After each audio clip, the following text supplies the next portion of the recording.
नमस्कार, आप देख रहे हैं प्रदेश का सबसे भरोसेमंद news channel India news Uttar Pradesh Uttarakhand. मैं हूं आपके साथ अनन्या बेदी। इस खास पेशकश में बात होगी उत्तराखंड में लागू होने वाले यूनिफॉर्म सिविल कोड कानून को लेकर। दरअसल उत्तराखंड में समान नागरिक संहिता का ड्राफ्ट एक्सपर्ट कमेटी ने मुख्यमंत्री पुष्कर सिंह धामी को सौंप दिया है। जस्टिस रंजना देसाई की अध्यक्षता में ड्राफ्ट सौंपा गया है। अब इस ड्राफ्ट रिपोर्ट को कानूनी जामा पहनाया जाएगा। माना जा रहा है कि शनिवार को होने वाली पुष्कर सिंह धामी कैबिनेट की बैठक में यूसीसी ड्राफ्ट रिपोर्ट को मंजूरी मिल जाएगी। इसके बाद इसे 6 फरवरी को विधानसभा में पेश किया जा सकता है। और आपको बता दें कि उत्तराखंड विधानसभा का बजट सत्र जो है वो 5 फरवरी से शुरू हो रहा है। ऐसे में सत्र की शुरुआत के अगले ही दिन धामी सरकार इतिहास रच सकती है। विधानसभा से अध्यादेश को मंजूरी दिए जाने के बाद इसे राज्यपाल के पास भेजा जाएगा। राज्यपाल की मंजूरी के बाद उत्तराखंड देश का दूसरा राज्य बन जाएगा जहां समान नागरिक संहिता लागू हो जाएगी। वहीं ड्राफ्ट मिलने के बाद सीएम धामी ने क्या कुछ कहा है वो भी सुनिए।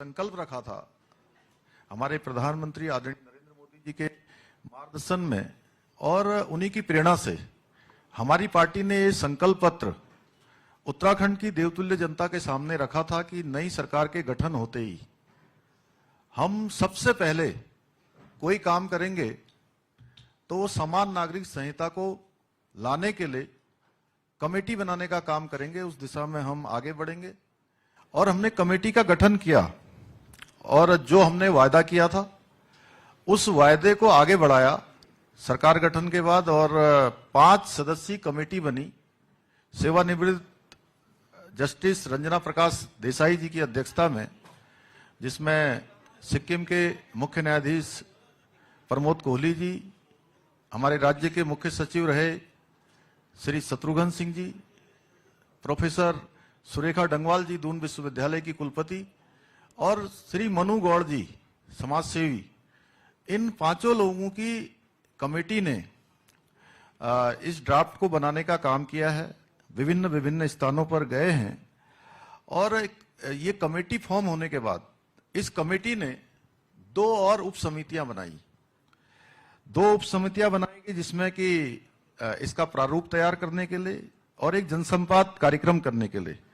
और पहली जो बैठक हुई हमने उत्तराखंड के सुदूरवर्ती क्षेत्र, जिसको पहले उत्तराखंड का क्या देश का अंतिम गांव कहा जाता था, हमारे प्रधानमंत्री जी ने उस गांव को प्रथम गांव की संज्ञा दी माणा गांव। और माणा गांव से हमारे जो जनजातीय समूह के लोग थे उनके साथ संवाद हुआ और संवाद में लगातार पूरे प्रदेश के अंदर 43 स्थानों पर जन संवाद के कार्यक्रम हुए। लोगों से उनकी राय ली गई, उनके विचार जाने गए और उसके पश्चात वेब पोर्टल लॉन्च किया गया। और वेब पोर्टल लॉन्च किया गया और वेब पोर्टल में 2,33,000 लोगों ने अपने विचार दिए और प्रदेश के लगभग 10% परिवारों का इसमें कहीं ना कहीं उनके विचार सम्मिलित हो गए। और ये देश का पहला ऐसा काम है समान नागरिक संहिता का जिसके लिए इतनी बड़ी संख्या में, ये पहला उदाहरण है कि 10% लोगों ने प्रदेश के अंदर अपनी राय इस पर रखी है और उनकी राय के आधार पर हम आगे बढ़े हैं। समिति ने अभी तक 72 बैठकें पूरी की हैं और आज उन्होंने हमको अपनी रिपोर्ट दे दी है। और मैं विशेषकर से, चूंकि समिति में रंजना प्रकाश देसाई जी की अध्यक्षता में जो समिति है, वो समिति हमारी बहुत विद्वान लोगों की समिति है और उन्होंने बहुत इस पर परिश्रम किया। अनेकों स्थानों पर गए, दिल्ली के अंदर भी उन्होंने जनसंवाद के कार्यक्रम किए और सब विद्वान लोगों के विचार उन्होंने संकलित किए। तो सीएम धामी को सुना आपने। अब आपको बताते हैं कि उत्तराखंड में लागू होने वाले यूसीसी के ड्राफ्ट में क्या क्या है। तो सूत्रों के मुताबिक ड्राफ्ट में बच्चों की संख्या निर्धारित की गई है। एसटी ट्रांसजेंडर के मामलों में छेड़छाड़ नहीं की गई है। इसके साथ ही धार्मिक और परंपराओं से भी छेड़छाड़ नहीं की गई है, जबकि लिव इन रिलेशनशिप कानून के दायरे में रखा गया है, लेकिन इसके लिए पहचान उजागर करना जरूरी है। वहीं शादी की उम्र बढ़ाना जैसे कोई भी प्रावधान नहीं है, जबकि हलाला और इद्दत पर रोक की सिफारिश की गई है। तो ये बड़ी बातें हैं जो हमारे सूत्र बता रहे हैं। चर्चा की शुरुआत आपको करेंगे, लेकिन उससे पहले देखिए सीएम धामी और पूर्व सीएम हरीश रावत का बयान आपको सुनवाते हैं। लेकिन इन सब के बीच कौन कौन सी जो तमाम चीजें हैं जो सूत्रों के हवाले से सामने निकल कर आ रही हैं कि क्या क्या इसमें रखा गया है, कौन कौन सी चीजें हैं जो यूसीसी में रखा गया है। लिव इन के पहचान उजागर करना जरूरी है, शादी की उम्र बढ़ाने जैसा प्रावधान जो है वो नहीं है। इसके अलावा जब ये लागू होगा तो क्या बदलाव होंगे, बयान सुनिए क्या कुछ कहा गया है हरीश रावत की तरफ से। आज उन्होंने हमको अपनी रिपोर्ट दे दी है और मैं विशेषकर से, चूंकि समिति में रंजना प्रकाश देसाई जी की अध्यक्षता में जो समिति है, वो समिति हमारी बहुत विद्वान लोगों की समिति है और उन्होंने बहुत इस पर परिश्रम किया। अनेकों स्थानों पर गए, दिल्ली के अंदर भी उन्होंने जनसंवाद के कार्यक्रम किए और सब विद्वान लोगों के विचार उन्होंने संकलित किए हैं और आज हमको इन्होंने ड्राफ्ट सौंप दिया है। मैं समिति का दिल से धन्यवाद करता हूं और अब ये ड्राफ्ट जिसकी लंबे समय से सभी लोगों को प्रतीक्षा थी, आप सब भी लगातार पूछते रहते थे कि कब समिति ड्राफ्ट देने वाली है, तो वो शुभ दिन आ गया। और वो शुभ दिन, ये भगवान सूर्यदेव जब उत्तरायण में आए तो हमेशा से मान्यता रही है कि हमारे सारे मंगल कार्य शुरू हो जाते हैं, अच्छे काम शुरू हो जाते हैं, देवताओं के दिन आ जाते हैं और ये देवताओं के दिन प्रारंभ हो गए। एक तरफ हमारे आदरणीय प्रधानमंत्री नरेंद्र मोदी जी के नेतृत्व में भगवान राम की प्रतिष्ठा राम जन्मभूमि पर हो गई, नया बजट भी आ गया, नए काम भी शुरू हो गए और आज हमने भी जो संकल्प लिया था और जो उत्तराखंड की देवतुल्य जनता के साथ हमने जो वायदा किया था कि हम इस काम को पूरा करेंगे, तो आज वो काम हमारा लगभग ड्राफ्ट मिलने से आगे बढ़ गया है। और मैं इसके लिए विशेष रूप से जहां हम आदरणीय प्रधानमंत्री जी का धन्यवाद करता हूं। यूनिफॉर्म सिविल कोड की ड्राफ्ट रिपोर्ट मुख्यमंत्री को सौंप दी गई है। देखते हैं उसमें क्या प्रोविजन है और किस रूप में सरकार विधेयक बनाकर विधानमंडल के पटल पर आती है। पैरा वाइज, संस्तुतियों वाइज उस समय पार्टी अपनी स्टैंड स्पष्ट करेगी। मगर एक बात मैं जरूर कहना चाहता हूं कि राजनीति के लिए यदि आप यूनिफॉर्म सिविल कोड ला रहे हैं तो अच्छी बात है, करिए, क्योंकि आपके पास बहुमत है, आप सरकार में हैं। मगर यूनिफॉर्म सिविल कोड की जिस तरीके से कल्पना हमारे संविधान निर्माताओं ने की है, directive principle of state policy में इसका उल्लेख है, उस रूप में इसको केंद्र सरकार को लाना चाहिए था, तभी तो यूनिफॉर्म सिविल कोड कहलाएगा। वो ये कोई अलग अलग राज्यों के टुकड़े टुकड़ा यूनिफॉर्म सिविल कोड किस तरीके का कोड है ये?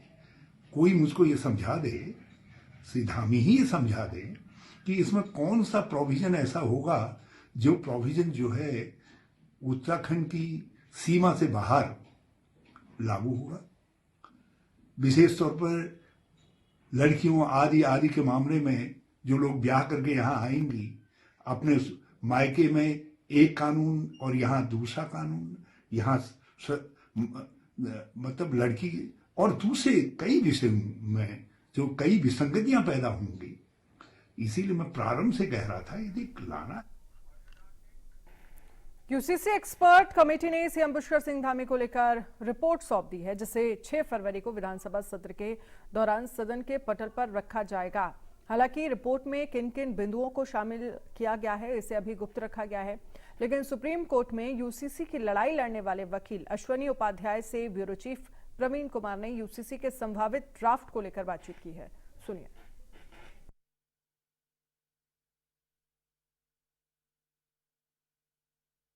इस वक्त हमारे साथ मौजूद हैं अश्विनी उपाध्याय, जो सुप्रीम कोर्ट में एक राष्ट्र एक विधान को लेकर लड़ाई लड़ चुके हैं और आज यूसीसी रिपोर्ट यहां पर सौंप दी गई है मुख्यमंत्री। कितने खुश हैं आप, मुख्यमंत्री को आज यूसीसी की रिपोर्ट सौंप दी गई? मैं उत्तराखंड के मुख्यमंत्री जी को विशेष रूप से धन्यवाद देता हूं, उत्तराखंड की सरकार को विशेष रूप से धन्यवाद देता हूं और उत्तराखंड की जनता को विशेष रूप से धन्यवाद देता हूं कि संविधान निर्माताओं का सपना आपकी ही धरती पे जाके साकार होने जा रहा है।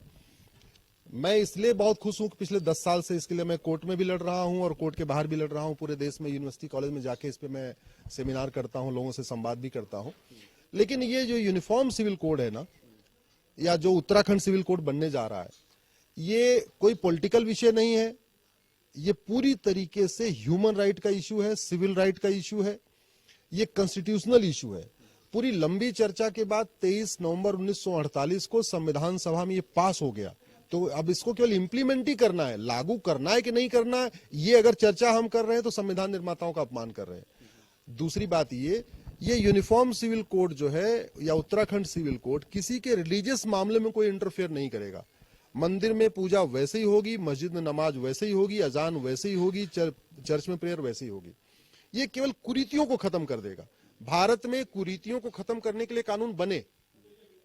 जितने भारत में छुआछूत की कुरीति आई, कानून बन गया। भारत में सती प्रथा आई, उसके खिलाफ कानून बना। लेकिन जो मुगल काल में कुरीतियां आई, उन कुरीतियों को खत्म करने के लिए कानून नहीं बना। अंग्रेजों ने क्या किया, उन मुगल कालीन कुरीतियों को बल्कि कानून बना के उसको जस्टिफाई कर दिया। अंग्रेजों ने जितने भी कानून बनाए उसमें महिला पुरुष को उन्होंने इक्वल राइट नहीं दिया। क्यों? क्योंकि न तो यूरोप में महिला पुरुष को इक्वल माना जाता है, न अरब देशों में माना जाता है। 1936 में पारसी मैरिज एक्ट बनाया, उसमें भी महिलाओं को समान अधिकार नहीं दिया। 1937 में शरीयत एक्ट बनाया, उसमें भी महिलाओं को समान अधिकार नहीं दिया। 1872 में क्रिश्चियन मैरिज एक्ट बनाया, उसमें भी समान अधिकार नहीं दिया। ये यूसीसी आएगा तो हमारी सभी बेटियों को, उत्तराखंड की सभी बेटियों को एक समान अधिकार मिल जाएगा। और मुझे लगता है ये जो उत्तराखंड का मॉडल होगा, ये अन्य राज्यों के लिए भी नजीर का काम करेगा। और जब 2-4 राज्य इसको अडॉप्ट कर लेंगे तो कल, आज नहीं तो कल, इसको सेंटर भी अडॉप्ट कर लेगा। ये कुछ विरोध भी हो रहे हैं, अभी से कहा जा रहा है कि इसमें क्या कुछ होगा, मसौदा हम देखेंगे उसके बाद बात करेंगे। कांग्रेस की तरफ से, कुछ अलग अलग स्टेक होल्डर्स की तरफ से, आपको क्या लगता है कि क्या कुछ इसमें रहने वाला, कौन कौन से पॉइंट्स हैं जिनको छुआ जाएगा और किन किन चीजों को बदलने की जरूरत थी और जो जिसपे इसमें चर्चा हुई? देखिए, ये यूसीसी कोई चंद्रयान, मंगलयान या अग्नियान या वो नहीं है। ये यूसीसी कोई रॉकेट साइंस नहीं है। ये यूसीसी ऐसा नहीं है कि भारत में पहली बार हो रहा है और दुनिया में कहीं नहीं है। सारे जितने डेवलप्ड कंट्री है वहां यूसीसी है, कॉमन सिविल कोड है। G20 के जितने मेंबर हैं उनके यहाँ यूसीसी है। संविधान भी हमारा कहता है, होगा क्या, शादी विवाह की उम्र समान हो जाएगी यूसीसी आने से। ये तो अच्छी बात है, सबका होना चाहिए। ग्राउंड्स ऑफ डिवोर्स और प्रोसीजर ऑफ डिवोर्स कॉमन हो जाएगा। डिवोर्स कोर्ट के जरिए सबका हो जाएगा, यानी ओरल जितने डिवोर्स हैं वो खत्म हो जाएंगे। तलाके हसन, तलाके बाइन, ये तो अच्छी बात है। गुजारा भत्ता का अधिकार सबको मिल जाएगा, ये तो अच्छी, ये तो इसमें खुश होना चाहिए। इसमें इसका विरोध, अगर जो चीज समान हो रहा है उसका विरोध कैसे हो सकता है? आप ये क्यों कैसे कैसे कह सकते हो कि हिंदू बेटी को तो गुजारा भत्ता 10,000 मिलेगा और मुस्लिम बेटी को गुजारा भत्ता नहीं मिलेगा? जो लोग इसका विरोध कर रहे हैं एक्चुअल में वो महिला विरोधी हैं, वो संविधान विरोधी हैं, वो हमारे संविधान निर्माताओं का अपमान कर रहे हैं। यूसीसी आएगा, बच्चा गोद लेने का अधिकार सबको मिल जाएगा, ये बहुत अच्छी बात है भाई। अगर मान लो बच्चा नहीं हुआ, किसी कोई फिजिकल प्रॉब्लम हुई, बच्चा नहीं हुआ तो गोद ले लिया। बच्चे के भरण पोषण का अधिकार सबको मिल जाएगा। प्रॉपर्टी का इक्वल राइट हो जाएगा। तो प्रॉपर्टी का इक्वल राइट क्यों नहीं होना चाहिए? अगर हिंदू बेटियों को प्रॉपर्टी का इक्वल राइट है, हमारी मुस्लिम बेटियों को प्रॉपर्टी का इक्वल राइट क्यों नहीं होना चाहिए भाई? वो भी तो 25 करोड़ अगर मुस्लिम पॉपुलेशन है तो उसमें 50% हमारी बेटियां भी हैं। उत्तराखंड में जितने भी हमारे लोग हैं उसमें 50% तो हमारी बेटियां भी है ना। मेरा ये मानना है ये एक लैंडमार्क हो रहा है, उत्तराखंड में एक ऐतिहासिक काम हो रहा है। लोगों को पार्टियों से ऊपर उठ के केवल और केवल मानवता के आधार पे इस बिल का समर्थन करना चाहिए। अच्छा, इसमें एक बात को लेकर और भी चर्चा होती है कि जो मूल अधिकार है हमारा, धार्मिक अधिकार 25 जो आर्टिकल है, उसका उल्लंघन होगा तो ये राज्य सरकार के बस में नहीं है या फिर राज्य सूची का विषय नहीं है, इसको लेकर भी चर्चा हो रही है। नहीं, संविधान में जो आर्टिकल 25 लिखा हुआ है ना, वो हमें धर्म का अधिकार है, अधर्म का अधिकार नहीं है। संविधान का आर्टिकल 25 रीतियों का अधिकार देता है, कुरीतियों का अधिकार नहीं देता। वो प्रथा का अधिकार देता है, कुप्रथा का अधिकार नहीं देता। महिला महिलाओं के साथ भेदभाव करना, बेटियों के साथ भेदभाव करना, ये अधर्म है, कुरीति है, कुप्रथा है। न संविधान इसकी इजाजत देता है, न भारत की संस्कृति इसकी इजाजत देती है। तो आपको लगता है कि ये जो यहाँ से रिपोर्ट जो सौंपी गई है, ये बड़े स्तर पे, पूरे देश स्तर पर भी लागू होगा आने वाले दिनों में, आपको लग रहा है? मुझे ऐसे लग रहा है कि जो उत्तराखंड का अपना उत्तराखंड सिविल कोड है, अन्य राज्यों के लिए एक मॉडल बन जाएगा। तो स्वाभाविक सी बात है, अन्य राज्य उसमें थोड़ा बहुत अगर जरूरत समझेंगे तो परिवर्तन करेंगे और उसको अपने आप अडॉप्ट कर लेंगे। अच्छा, एक राजनीतिक सवाल ये भी है कि कई पार्टियां ये कह रही कि चुनाव के समय ही बीजेपी को ये सारी चीजें याद आती है। पिछले चुनाव में घोषणा की गई कि हम आएंगे तो यूसीसी लेके आएंगे, अब रिपोर्ट का इंतजार किया जा रहा है क्योंकि लोकसभा चुनाव है। अब सवाल तो ये है कि क्या वो पॉलिटिकल पार्टियां जो इसका विरोध कर रही हैं, उनको पहले अपना बताना चाहिए वो खुद इसको लागू करना चाहती नहीं करना चाहती। अरे हम कह रहे हैं लागू कब हो रहा है ये इंपॉर्टेंट नहीं है, लागू हो रहा है ये इंपॉर्टेंट है। मुझे समझ में नहीं आता ये जो पॉलिटिकल पार्टियों का जो यूसीसी का विरोध कर रहे हैं, ये मुगल कालीन कुरीतियों का क्यों कंटिन्यू करना चाहते हैं। अल्टीमेटली ये यूसीसी आएगा, इससे मुगल कालीन कुरीतियां खत्म होंगी, ब्रिटिश कालीन कुरीतियां खत्म होंगी। भारत की संस्कृति के अनुरूप और भारत के संविधान के अनुरूप एक नया कानून आ रहा है। इसका समर्थन करने की बजाय, स्वागत करने की बजाय महिला विरोधी बात कर रहे हैं। ये तो महिलाओं के लिए बहुत आवश्यक है। ये तो पूरे देश की महिलाएं इसकी डिमांड कर रही हैं। उत्तराखंड में इसमें खूब आवाज उठी है। ट्रिपल तलाक की जो पिटिशनर है आपके उत्तराखंड की है। हाँ, तो मुझे लगता है इसका स्वागत कर, मतलब विरोध करने की बजाय इसका स्वागत करना चाहिए। तो ये थे हमारे साथ सुप्रीम कोर्ट के वकील जो कि यूसीसी को लेकर लड़ाई समय समय पर लड़ते रहे हैं, अश्विनी उपाध्याय, जिनका ये कहना था कि ये एक स्वागत योग्य कदम है राज्य सरकार का और आने वाले दिनों में हम इसको पूरे देश भर में देखेंगे। अपने कैमरा सहयोगी आशुक साथ, डॉक्टर प्रवीण कुमार। समान नागरिकता संहिता को लेकर हलचल अब और तेज हो गई है। यूसीसी कमेटी ने कानून का ड्राफ्ट सरकार को सौंप दिया है। वहीं यूसीसी कानून को लेकर क्या है आम जनता की सोच, उनकी राय क्या है, संवाददाता चेतन बन्ना की रिपोर्ट देखिए। चेतन बत्रा की रिपोर्ट देखिए। यूसीसी यानी यूनिफॉर्म सिविल कोड, एक ऐसा कानून, एक देश एक कानून, ऐसा कानून जिसको उत्तराखंड ऐसा पहला राज्य होने जा रहा है जो लागू करने जा रहा है, जो हर धर्म हर पंथ से उठकर होगा, हर जाति हर धर्म के लिए एक ही कानून होगा। और इस कानून को लेकर जो इसका ड्राफ्ट है वो आज जो कमेटी बनाई गई थी यूसीसी की, उसने उत्तराखंड सरकार को सौंप दिया है और 6 फरवरी को ये बिल विधानसभा में पास होगा। कुछ लोग यहाँ मौजूद हैं, इनसे हम ये जानते हैं कि क्या इन लोगों की राय है इस कानून को लेकर, ये लागू होना चाहिए नहीं होना चाहिए। अलग अलग तर्क है सबके। क्या नाम है आपका? राजेश जी, यूसीसी लागू होने की कवायद चालू हो चुकी है और इसका ड्राफ्ट बन जा चुका है। आपको क्या लगता है ये कानून सही है, गलत है? आपकी क्या राय है इस पे? नहीं, देखिए, तो सभी धर्मों को लेके बनाया गया है, कोई एक धर्म को लेके नहीं बनाया गया। एक देश एक कानून, ये हर धर्म के लोग चाहते हैं। हर धर्म के लोग चाहते हैं कि एक देश है और एक कानून होना चाहिए। इसमें मुझे नहीं लगता कि किसी जाति या धर्म को लेके कोई कानून बनाया गया है। तो ये बहुत ही सही निर्णय है।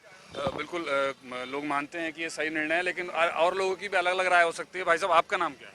मेरा नाम निशान शाही है। निशान जी, आपको क्या लगता है कानून क्या कहता है?